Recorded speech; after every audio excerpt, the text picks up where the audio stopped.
ოცნების სასამართლომ ელენე ხოშტარია კვლავ პატიმრობაში დატოვა კახაკალაძის ბანერის საქმის მორიგის ხდომა ცოტა ხნის წინ გაიმართა. გამოკითხეს ექსპერტები, რომლებმაც იმ მარკერის შემადგენლობა გამოიკულიეს, რომლითაც ელენე ხოშტარიამ საპროტესტო წარწერა გააკეთა. ოპოზიციონერის მოთხოვნით სახელმწიფო წესით დანიშნული ადვოკატი, რომელიც მის ინტერესებს იცავს, სასამართლო პროცესებში მონაწილეობას არ იღებს. ამ საქმეზე ელენე ხოშტარიას 1-დან 5 წლამდე პატიმრობა ემუქრება.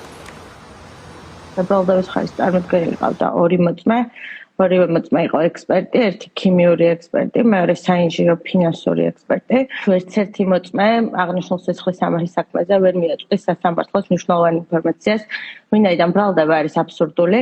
მოწმეებმა ისაუბრეს იმის თავებაზე, თუ რა შეადგენდა ვითომდა ელენე ხოშტარიას მიერ მიყენებული ზიანი პარტია ქართული ოცნებისთვის და როგორ მოხდა აღნიშნული ზიანის დადგენა.